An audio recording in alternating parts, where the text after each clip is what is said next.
ಯಾವನಿಗೂ ಸಿದ್ದರಾಮಯ್ಯವ್ರ ಹತ್ರ ರಾಜೀನಾಮೆ ಕೊಡೋ ಧೈರ್ಯನೇ ಇಲ್ಲ ರೀ. ಈವನ್ BJP-ಅವ್ರಿಗೂ ಧೈರ್ಯ ಇಲ್ಲ. ಯಾಕೆ ಹೇಳಿ?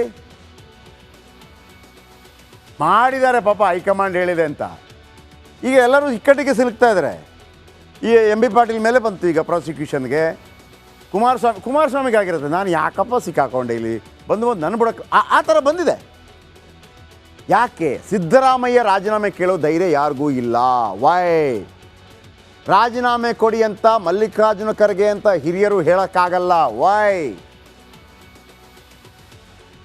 ರಾಜೀನಾಮೆ ಕೊಡಿ ಅಂತ ರಾಹುಲ್ ಗಾಂಧಿ ಕೇಳಲ್ಲ. ವೈ?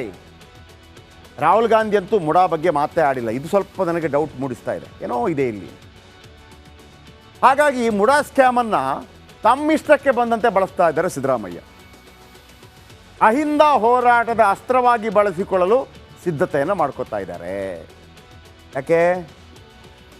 ನಾನು ಹಿಂದುಳಿದ ವರ್ಗಕ್ಕೆ ಸೇರಿರೋ ಮುಖ್ಯಮಂತ್ರಿ, ನನ್ನ ವಿರುದ್ಧ ಪ್ರಬಲ ಸಮುದಾಯಗಳಿಂದ ಹುನ್ನಾರ ಹೇಳಿಬಿಟ್ರು ಮೊನ್ನೆ.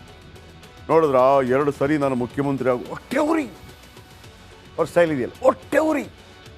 ಹಾಗಾಗಿ ಪ್ರಕರಣದ ದಿಕ್ಕನ್ನೇ ಬದಲಿಸಲು ಮುಖ್ಯಮಂತ್ರಿ ತಯಾರಿ ಮಾಡಿದ್ದಾರೆ. ಈ ಸಿದ್ದರಾಮಯ್ಯ ಈ ನಡುವೆ ಸಿದ್ದರಾಮಯ್ಯ ಅವರ ನಡೆಯಿಂದ ಕಾಂಗ್ರೆಸ್ ಹೈಕಮಾಂಡ್ ಕಕ್ಕಾಬಿಕ್ಕಿಯಾಗಿದೆ. ಏನು ಮಾಡೋದು ಗೊತ್ತಾಗ್ತಾ ಇಲ್ಲ. ಕೊನೆಗೆ ಹೈಕಮಾಂಡ್ ಏನಾದರೂ ಮಾಡ್ಕೊಳ್ಳಿ ಸ್ವಾಮಿ ಅಂತ ಸುಮ್ಮನಾಗಿ ಬಿಟ್ಟಿದೆ. ಯಾಕೆ ಸುಮ್ಮನಾಗಿದೆ? ಸಿದ್ದರಾಮಯ್ಯನವರನ್ನು ಕೆಣಕಿದರೆ ಕಾಂಗ್ರೆಸ್ ಇಬ್ಬಾಗ ಆಗ್ಬಿಡುತ್ತೆ. ಹೆಂಗೆ ಇಬ್ಬಾಗ ಆಗುತ್ತೆ?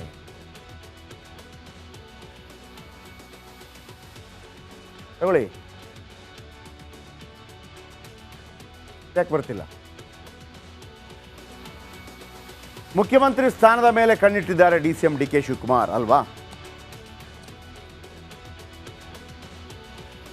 ಸಿದ್ದರಾಮಯ್ಯ ಪರ ಅಗತ್ಯಕ್ಕಿಂತ ಹೆಚ್ಚು ನಿಷ್ಠೆ ಪ್ರದರ್ಶನ ಮಾಡ್ತಾ ಇದ್ದಾರೆ DK ಶಿವಕುಮಾರ್. DK ಶಿವಕುಮಾರ್ ನಡೆಯ ಹಿಂದೆ 10 ಕಾರಣ ಇದೆ. DK ಶಿವಕುಮಾರ್ ವಿರುದ್ಧ CBI ಲೋಕಾಯುಕ್ತದಲ್ಲಿ ಕೇಸ್ ಇದೆ. ಜೊತೆಗೆ ಸಿದ್ಧಗಿರುವಷ್ಟು ಶಾಸಕರ ಬಲ ಶಿವಕುಮಾರ್ಗಿಲ್ಲ. ಅಲ್ಲಲ್ಲಿ ಕೇಳಿ ಬರ್ತಾ ಇದೆ ಸತೀಶ್ ಜಾರಕಿಹೊಳಿ ಅವರ ಹೆಸರು. ಸತೀಶ್ ಜಾರಕಿಹೊಳಿಯನ್ನು ಒಪ್ಪುವ ಶಾಸಕರು ಕಡಿಮೆ. ಎಲ್ಲವನ್ನ ಮನಗೊಂಡು CM ಕುರ್ಚಿಯಲ್ಲೇ ಕೂತಿದ್ದಾರೆ ಸಿದ್ದರಾಮಯ್ಯ. ಯಾವುದೇ ಕಾರಣಕ್ಕೂ ರಾಜೀನಾಮೆ ನೀಡೋದಿಲ್ಲ ಅಂತ ನಿರ್ಧಾರ ಮಾಡಿದ್ದಾರೆ. ಒತ್ತಡ ಎದುರಾದರೆ ಬಲಾಬಲ ಪ್ರದರ್ಶನಕ್ಕೂ ಸಿದ್ದರಾಮಯ್ಯ ಸಿದ್ಧರಿದ್ದಾರೆ. ಸಿದ್ದು ಕಾಣದ ನಡೆಯಿಂದ ಕಾಂಗ್ರೆಸ್ ಹೈಕಮಾಂಡ್ಗೆ ಚಿಂತೆಯಾಗಿದೆ. ಏನೇ ತೀರ್ಮಾನ ಕೈಗೊಂಡರೂ ಕರ್ನಾಟಕ ಕಾಂಗ್ರೆಸ್ಗೆ ಏಟಾಗುತ್ತೆ. ಕರ್ನಾಟಕದಲ್ಲಿ ಕಾಂಗ್ರೆಸ್ ಇಬ್ಬಾಗವಾಗುವ ಅಪಾಯ ಇದೆ. ಹಾಗಾಗಿ ಸಿದ್ದರಾಮಯ್ಯನವರನ್ನು ಮುಟ್ಟಿದರೆ ತಟ್ಟಿ ಬಿಡ್ತಾರೆ. ಸಿದ್ದರಾಮಯ್ಯನವರನ್ನು ಮುಟ್ಟಿದರೆ ಖಂಡಿತ ರೀ. ಸಿದ್ದರಾಮಯ್ಯನವರು ಆಯ್ತಪ್ಪ ತಪ್ಪಾಗಿದೆ ತಿಳಿದ್ರು ಕೂಡ ಅಹಿಂದ ಬಿಡಲ್ಲ. ಯಾಕಂದರೆ ದೊಡ್ಡ ಪ್ರಬಲ ಕಾಂಗ್ರೆಸ್ ಸಪೋರ್ಟರೇ ಅಹಿಂದ ವರ್ಗ. ಓಕೆ ಅನ್ನುವಂಥ ಮಾಹಿತಿಗಳು ಬರ್ತಾ ಇದೆ. ಪಾಪ ಇವರು ಕೊಡೋದಲ್ಲ, ಲಾಯರ್ಗಳು ಕೊಡೋದು.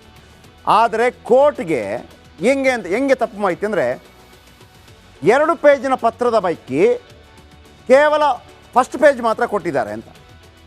ಪಾರ್ವತಿಯವರು ಬರೆದ ಪತ್ರದ 2ನೇ ಪುಟ ಕೊಟ್ಟಿರಲಿಲ್ಲ.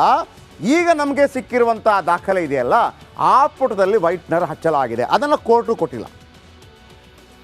ಇದಾಯ್ತಲ್ಲ. ಇದಾದ ನಂತರ ನಾವು ನಿನ್ನೆ ಇಂಥದೇ ಜಾಗದಲ್ಲಿ ಸೈಟ್ ಕೇಳಿದ್ದಾರೆ ಅಂಥೇಳಿ ಒಂದು ದಾಖಲೆ ಬಿಡುಗಡೆ ಮಾಡಿದ್ವಿ ಅಲ್ವಾ? ಅಲ್ಲಿ ವೈಟ್ನರ್ ಹಚ್ಚಲಾಗಿದೆ ಅಂತ. ಸಿದ್ದರಾಮಯ್ಯನವರು ಮೊದಲೇನು ಹೇಳ್ತಾ ಇದ್ರು? ಇಂಥದೇ ಜಾಗದಲ್ಲಿ ಕೊಡಿ ಅಂತ ನಾವು ಕೇಳೇ ಇಲ್ಲ ಅಂತ ಹೇಳಿದರು. ಕೇಳಿಸ್ಕೊಳ್ಳಿ. ಆ ನಂತರ ಅವ್ರು ಕೇಳಿದ್ದಾರೆ ಅಂತ ನಾನು ಅದಕ್ಕೆ ಉತ್ತರ ಕೊಡ್ತೀನಿ, ಕೇಳಿಸ್ಕೊಳ್ಳಿ. ನಾವು ಇಂಥ ಕೊಡೆ ವಿಜಯನಗರದ 3ನೇ ಸ್ಟೇಜು 4ನೇ ಸ್ಟೇಜ್ನಲ್ಲಿ ಕೊಡಿ ಅಂತ ಕೇಳಿಲ್ಲ. ನಮಗೆ ಪರ್ಯಾಯವಾಗಿ ನೀವು 50-50 ಕೊಡ್ತೀವಿ ಅಂತ ಹೇಳಿದ್ದೀರಿ, ಅದಕ್ಕೆ ಒಪ್ಕೊಂಡಿದ್ದೀವಿ. ನಾವು 50-50 ಕೊಡ್ತೀವಿ ಅಂತ ಹೇಳಿದ್ದೀರಿ, ಕೊಡ್ರಿ ನಮಗೆ ಪರ್ಯಾಯ ಕೊಡಿ ಅಂತ. ಆಯ್ತಪ್ಪ, ಲ್ಯಾಂಡ್ ಟು ಲ್ಯಾಂಡ್ ಕೊಟ್ಟಿದ್ದಾರೆ. ನಮಗೆ 3 ಎಕರೆ 16 ಗುಂಟೆ ಕೊಡಬೇಕು. ಆ್ಯಕ್ಚುಲಿ ನಮ್ಮ ಜಮೀನನ್ನು ನೀವು ಸೈಟ್ ಮಾಡಿಬಿಟ್ಟು ಪಾರ್ಕ್ ಮಾಡಿ ಎಲ್ಲ ಹಂಚ್ಬಿಟ್ಟು ಹಾಗಾದ್ರೆ 3 ಎಕರೆ 16 ಗುಂಟೆ ನಾವು ಬಿಟ್ಬಿಡೋದ? ನಾನು ಮುಖ್ಯಮಂತ್ರಿ ಅಂತ ಬಿಟ್ಬಿಡೋದೇನ್ರಿ? ನಾವು ಇದೇ ಜಾಗದಲ್ಲಿ ಸೈಟ್ ಕೊಡಿ ಅಂತ ಕೇಳಿಲ್ಲ ಅಂತ ನೀವು ಹೇಳಿದಿರಿ. ಹಾಗಂತ ಕೇಳಬಾರ್ದಾ? ಕೇಳಬಹುದು, ತಪ್ಪೇನಿಲ್ಲ. ನೀವು ಒಬ್ಬ ಮುಖ್ಯಮಂತ್ರಿಯಾಗಿ ನಾನು ಕೇಳಿಲ್ಲ ಅಂತ ಹೇಳೋದಕ್ಕೆ ನೀವು ಕೇಳಿದ್ದೀರಿ ಅಂತ ನಾವು ಹೇಳ್ತಾ ಇರೋದು. ಏನು, ಸಿದ್ದರಾಮಯ್ಯ ಪತ್ನಿ ಸೈಟ್ ಕೇಳಿದ್ದು ಈ ದಾಖಲೆ ಪ್ರಕಾರ ಸತ್ಯ, ಆದರೂ ಇಂಥ ಕಡೆ ಸೈಟ್ ಕೇಳಿಲ್ಲ ಅಂತ ಸಿದ್ದರಾಮಯ್ಯ ಹೇಳಿದ್ದಾರೆ. ನಿವೇಶನ ಕೇಳಿ ಪಾರ್ವತಿಯವರು ಪತ್ರ ಬರೆದಿದ್ರು, ಆ ಪತ್ರವನ್ನು ಮೊನ್ನೆ ನಾವು ಬಿಡುಗಡೆ ಮಾಡಿದ್ವಿ. ಅದೇ ದಾಖಲೆಗೆ ವೈಟ್ನರ್ ಹಾಕಿದ ಆರೋಪ ಇರೋದು. ಇದರ ನಡುವೆ ಒಂದು ಮಾತು ಹೇಳ್ತೀನಿ ವೀಕ್ಷಕರ ಹತ್ರ. ಈ ದಾಖಲೆ ಬಿಡುಗಡೆ ಆಗಿದೆಯಲ್ಲ, ಅದು ಒರಿಜಿನಲ್ಲಾ ಡುಪ್ಲಿಕೇಟಾ ಅದನ್ನು ಸಾಬೀತು ಮಾಡಬೇಕಾಗಿರೋದು ಕೋರ್ಟ್ ಮತ್ತು ಸಿದ್ದರಾಮಯ್ಯ ಪರ ವಕೀಲರು. ಯಾರು ಬೇಕಿದ್ರೂ ಮಾಡಿರ್ಬೋದು, ಒಂದು ವೇಳೆ ಗೊತ್ತಿಲ್ಲ ನನಗೆ. ನಾನೊಂದು ಅದಕ್ಕೊಂದು ಕ್ಲಾರಿಟಿ ಕೊಡ್ತಿರೋ. ಆ ದಾಖಲೆ ನಮ್ಮ ಕೈಗೆ ಸಿಕ್ಕಿದೆ ಅಂದ ತಕ್ಷಣ ಅದು ಒರಿಜಿನಲ್ ಆಗಿರಬೇಕು ಅಂತೇನಿಲ್ಲ, ಅದು ಒರಿಜಿನಲೇ ಆಗಿರ್ಬೋದು. ಲಾಯರ್ಗಳಿಗೆ ವಾದ ಮಾಡೋದಕ್ಕೆ ಅವಕಾಶ ಇದೆ ಅಂತ ನಾನು ಹೇಳ್ತಾ ಇದ್ದೀನಿ ಅಷ್ಟೇ. ನೆಕ್ಸ್ಟ್, ಇಷ್ಟೆಲ್ಲ ಆಗಲಿ ರೀ, ಸಿದ್ದರಾಮಯ್ಯನವ್ರನ್ನ ಕೆಳಗಿಳಿಸೋಕ್ಕಾಗತ್ತಾ? ನೋ ವೇ, ಚಾನ್ಸೇ ಇಲ್ಲ. ಯಾಕೆ ಇಳಿಸೋಕ್ಕಾಗಲ್ಲ? ಹೈಕಮಾಂಡ್ ನಿರ್ಧಾರ ಮಾಡಿದರೆ, ಹೈಕಮಾಂಡ್ ತಿಪ್ಪರ್ಲಾಗ ಹೊಡೆದ್ರು ಸಿದ್ದರಾಮಯ್ಯನವ್ರನ್ನ ಕೆಳಗಿಳಿಸೋಕ್ಕಾಗಲ್ಲ. ಬರೆದಿಟ್ಕೊಳ್ಳಿ. ಹೈಕಮಾಂಡ್ ಹೇಳೋದೇ ಇಲ್ಲ ಬಿಡಿ, ಹೈಕಮಾಂಡ್ಗೆ ಹೇಳೋ ಧೈರ್ಯನೇ ಇಲ್ಲ ಸಿದ್ದರಾಮಯ್ಯನವ್ರನ್ನ ಕೆಳಗಿಳಿರಿ ಅಂತೇಳಿ. ಆದರೆ ಇಲ್ಲಿ ತನಕ ರಾಹುಲ್ ಗಾಂಧಿ ಒಂದೇ ಒಂದು ಮಾತು ಮೂಡಾದ ಬಗ್ಗೆ, ಸಿದ್ದರಾಮಯ್ಯನವ್ರ ಬಗ್ಗೆ ಮಾತಾಡಿಲ್ಲ. ಅದು ಕೂಡ ನೆನಪಿಟ್ಕೊಳ್ಳಿ. ಮತ್ತೇನು ಹೇಳ್ತಿದ್ದೀರಿ? ತಪ್ಪು ಮಾಡಿದ್ದೀರಿ ಅಂತಾರೆ. ದಾಖಲೆ ನಿಜ ಆಗಿದ್ರೆ ತಪ್ಪು ಮಾಡಿರ್ಬೋದು, ಆಗಿದ್ರೆ ಇಳಿಬೇಕಲ್ಲ. ಹೈಕಮಾಂಡ್ ಯಾಕೆ ಹೆದರ್ತಾ ಇದೆ? ಸಿದ್ದರಾಮಯ್ಯನವರಿಗೆ ಹೈಕಮಾಂಡ್ ಹೆದರ್ತಾ ಇದೆ. ಬನ್ನಿ ಹೇಳ್ತೀನಿ. ಮುಖ್ಯಮಂತ್ರಿ ಸಿದ್ದರಾಮಯ್ಯ ಸ್ಥಿತಿ ಹೇಗಿದೆ ಅಂದರೆ, ಅವರ ಸ್ಥಿತಿ ಗಂಟಲೆಲ್ಲ ಬಿಸಿ ತುಪ್ಪ, ನುಂಗೋಂಗಿಲ್ಲ, ಉಗುಳೋಂಗಿಲ್ಲ. ಜೊತೆಗೆ ಸಿದ್ದರಾಮಯ್ಯ ಕಾಂಗ್ರೆಸ್ ಹೈಕಮಾಂಡನ್ನೇ ಇಕ್ಕಟ್ಟಿಗೆ ಸಿಲುಕಿಸಿದ್ದ. ಸಿದ್ದರಾಮಯ್ಯನವರಿಗೆ ಪ್ರಾಬ್ಲಮ್ ಇದೆ, ಕಷ್ಟ ಆಗ್ತಾ ಇದೆ. ಹಾಗಂತ ನೋಡಿ ನಿಮಗೆ ಇಂಥದ್ದೆಲ್ಲ ಆರೋಪ ಬರ್ತಾ ಇದೆ, ಇಳಿದು ಬಿಡಿ ಅಂತ ಹೇಳೋ ಧೈರ್ಯ ಹೈಕಮಾಂಡ್ಗಿಲ್ಲ. ಯಾಕಂದರೆ 40-45 ವರ್ಷದ ಪಾಲಿಟಿಷಿಯನ್ ಹೆಂಗೆ ದಾಳ ಉರುಳಿಸ್ತಾ ಇದ್ದಾರೆ ಅಂತಂದರೆ, ಹೈಕಮಾಂಡ್ಗೆ ಕುತ್ತಿಗೆ ಹಿಡ್ದಂಗಾಗಿದೆ. ಹೈಕಮಾಂಡ್ನ ಘಟಾನುಘಟಿ ನಾಯಕರುಗಳೇ ಕಂಗಾಲಾಗ್ಬಿಟ್ಟಿದ್ದಾರೆ. ಕಾಂಗ್ರೆಸ್ನ ಒಂದು ಗುಂಪಿಗೆ ಸಿದ್ದರಾಮಯ್ಯ ಮುಂದುವರಿಯುವುದು ಬೇಡ, ಒಂದು ಗುಂಪಿಗಿರುತ್ತೆ, ಸಾಕ್ಬಿಟ್ರಿ ನಾವು ಆಗೋಣ ಅಂತೇಳಿ ಮೇಲ್ನೋಟಕ್ಕೆ ಬೆಂಬಲ ಮಾಡ್ತಾ ಇದ್ದಾರೆ ಎಲ್ಲರೂ. ಈ ಥರ ಇಳಿಸೋದು ಬೇಡ ಅಂತ ಎಲ್ಲರೂ ಬೆಂಬಲ ಮಾಡ್ತಾ ಇದ್ದಾರೆ. ಡಿ ಕೆ ಶಿವಕುಮಾರ್ ಮತ್ತೊಬ್ಬರು ಕೂಡ ಅದು ನೇರ ಬೆಂಬಲ, ಅದರಲ್ಲೇನು ನಾಟಕ ಏನಿಲ್ಲ. ಇಲ್ಲ, ಈ ಥರ ಸಿದ್ದರಾಮಯ್ಯ ಇಳಿಯಬಾರ್ದು. ಆಮೇಲೆ ಒಂದು ಪ್ರಶ್ನೆ ಬರುತ್ತೆ, ಒಂದು ವೇಳೆ ಇದು ಸತ್ಯವಾದರೆ, ಇಳಿಯುವಂಥ ಪ್ರಸಂಗ ಬಂದರೆ ನಾನು ಇದ್ದೀನಿ ಅಂತ ಒಂದು ಮನಸ್ಸಿನೊಳಗೆ ಆಸೆ.